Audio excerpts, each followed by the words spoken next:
Mount St Benedict, a place of religious relief for those seeking refuge from the struggles of life. It was Brazilian monks seeking refuge from political persecution that traveled to Trinidad in 1912 and began building Mount St Benedict atop the hills of Tunapuna. From the beginning, the mount would welcome Hindus, Muslims, and Baptists. One of the unique things about Mount St Benedict is that it welcomes people from different religions. But this isn't just a modern-day phenomenon. In fact, it dates back over a century.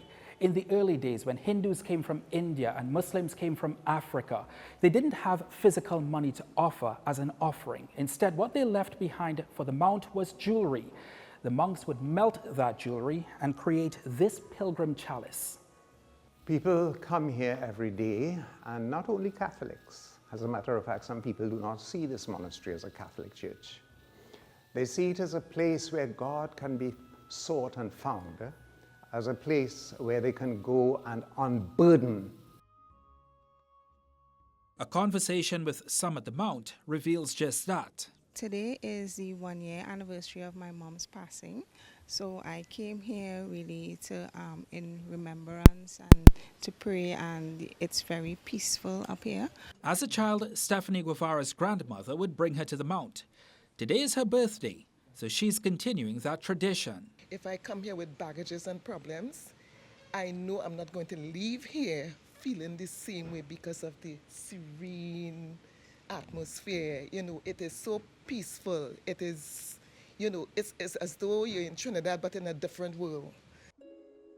For this century-old institution, which has built schools and communities across the country, even Mount St Benedict has been forced to meet the demands of the 21st century.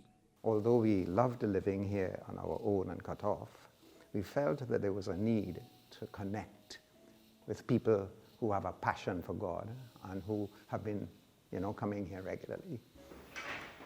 But with Benedictine monks struggling for vocations locally, I asked the abbot if the future of the monastery keeps him up at night. Over the history of monastic life, there have been great monasteries like Cluny and so on, who are now ruins. If you visit France, you see some beautiful ruins. But they did what they had to do for a particular time, that they had to do it, and that is the purpose. Father John has been the abbot for 21 out of the 112 years. At present, there are 8 monks in the monastery. They'll focus on the present and leave the future to God. Ryan Bechu, CNC3 News.